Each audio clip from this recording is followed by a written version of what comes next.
السلام علیکم ورحمۃ اللہ وبرکاتہ۔ کیا حال ہے آپ کا؟ الحمدللہ۔ آپ کا روزہ اچھا گزرا؟ سردی کی وجہ سے بھوک تو نہیں لگ رہی؟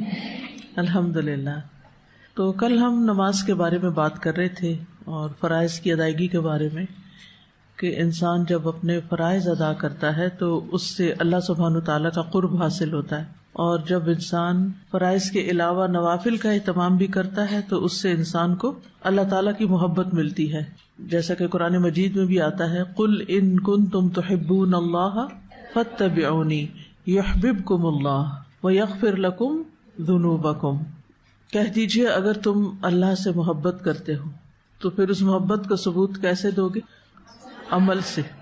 عمل اس کی گواہی دے گا کہ واقعی تم اللہ سے محبت کرتے ہو یا نہیں۔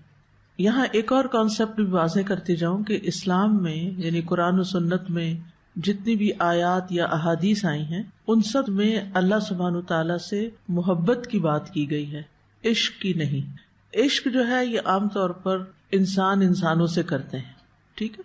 تو اللہ اور اس کے رسول صلی اللہ علیہ وسلم سے محبت کی جاتی ہے۔ ان دونوں میں تھوڑا سا فرق بھی ہے اگر ان کی ڈیپتھ میں آپ جائیں۔ محبت جو ہے ایک مثبت چیز ہے، ہوش و حواس میں رہ کے کی جاتی، جبکہ عشق کے بارے میں آتا ہے نا کہ اس میں جو عقل ہے انسان کی وہ برقرار نہیں رہتی، یعنی ضروری نہیں کہ نہ ہو لیکن محبت ایک سوچی سمجھی چیز ہوتی ہے۔ تو اسی لیے آپ دیکھیں کہ یہاں پر یہ بتایا گیا کہ یہ محبت کوئی صرف جذباتی محبت نہیں ہوگی۔ تو معنی کیا بنتا ہے کہ اگر تمہیں اللہ سے محبت ہے تو پھر کیا کرو؟ تو پھر تم رسول اللہ صلی اللہ علیہ وسلم کی پیروی کرو۔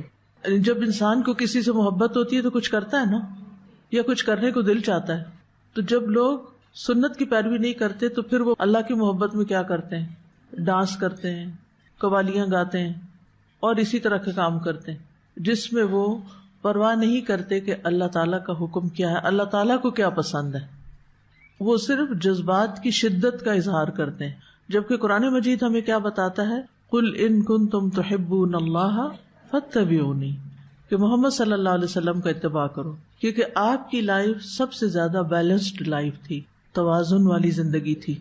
اس توازن میں ہم دیکھتے ہیں کہ دین اور دنیا دونوں ساتھ چل رہی تھی۔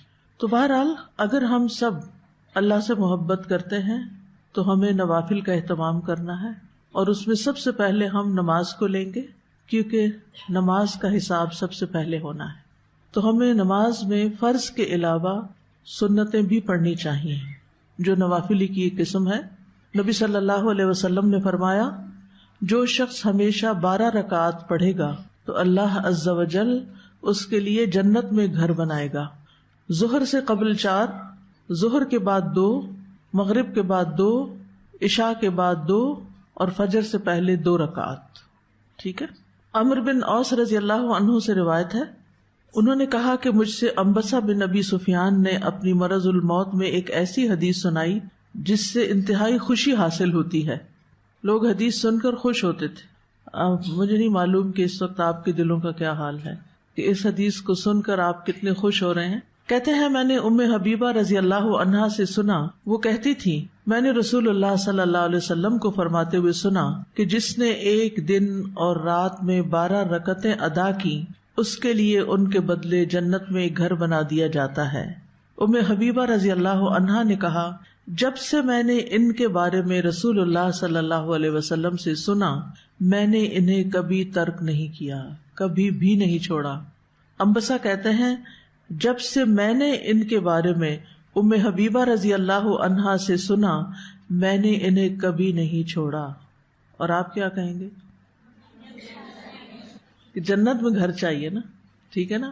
تو آج سے انشاءاللہ جس وقت کلاس ختم ہوگی پہلے آپ سنت پڑھیں گے، پھر فرض ہوگے، پھر اس کے بعد سنت۔ اگر کسی کی گاڑی نکل رہی ہو تو وہ پھر گھر جا کے بھی ادا کر سکتا ہے بعد کی 2 سنتیں، لیکن 4 پہلے ہی ہوتی ہیں، ہر وقت 4 بعد میں نہیں پڑھی جاتی۔ کبھی مجبوری میں تو ایسے ہو جاتا ہے کہ انسان بہت جلدی میں ہے، نماز کھڑی ہو گئی ہے اور وہ جماعت میں شریک ہونا چاہتا ہے تو جماعت میں شریک ہو جائے اور بعد میں ساری سنتیں پڑھ لے، لیکن اس کو روٹین اور معمول اور اصول نہیں بنا لینا چاہیے، کیونکہ اس سے شیطان انسان کے اندر سستی ڈال دیتا ہے۔ اچھا فرض تو اب ہو گئے نا، اب یہ کام کر لو وہ کر لو، 10 منٹ کھڑے ہو کس سے باتیں کر لو، 10 اس سے.